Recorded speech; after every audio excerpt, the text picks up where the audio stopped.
అల్లు అర్జున్ గారు నిన్న ముఖ్యమంత్రి గారు అసెంబ్లీలో ప్రస్తావించిన తర్వాత మీరు ప్రెస్ మీట్ పెడతారని అంటే పశ్చాత్తాపంతో ప్రెస్ మీట్ పెడుతున్నారని చెప్పి నేను అనుకున్నా.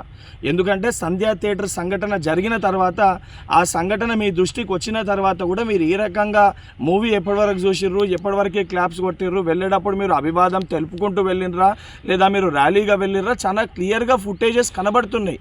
మీరు అవన్నిటినీ పక్కన పెట్టి ఏదో జరగలేదు, నా దృష్టికి రాలేదని చెప్పి మీరు మాట్లాడుతున్నారు. సరే, మరుసటి రోజు మీ ఇంటి దగ్గర కూడా మీరు ఆ ఇన్సిడెంట్ జరిగిన తర్వాత కూడా పటాకీలు కాల్చుకున్నారు. సరే, ఆ విషయాలన్నింటినీ కూడా మేము ప్రస్తావిస్తలేము అని మీరు మాట్లాడుతూ ఏమని అంటారు, తెలుగుని సత్తా చాటుతున్నాం అని మాట్లాడుతున్నారు. తెలుగుని సత్తా చాటేది ఉంటే మన వలన తెలుసో తెలియకనో ఏదైతే సంబంధించి సంఘటనలో మనుషుల ప్రాణాలు పోయే విధంగా అటువంటి ఒక చర్యలు జరిగినప్పుడు దాన్ని ఏదైతే సంబంధించి సానుభూతితోటి స్పందించి ప్రెస్ మీట్ నిర్వహించి ఆ కుటుంబానికి అండదండగా నిలిచే ప్రయత్నం చేయాలి తప్ప నిన్న ముఖ్యమంత్రి గారు ఏదైతే ఈ ప్రజాప్రభుత్వము ప్రజలకు అండదండగా ఉంటుంది, ఎవరు తప్పు చేసినా కూడా ఊరుకోము, శిక్షిస్తామని చెప్పి ముఖ్యమంత్రి గారు వారి స్థాయిలో తెలంగాణ ప్రజానికానికి ఒక ధైర్యం, ఒక భరోసా కల్పిస్తుంటే దాని తర్వాత మీరు ఈ రకంగా ప్రెస్ మీట్ పెట్టడం అనేది ఇది సరికాదు.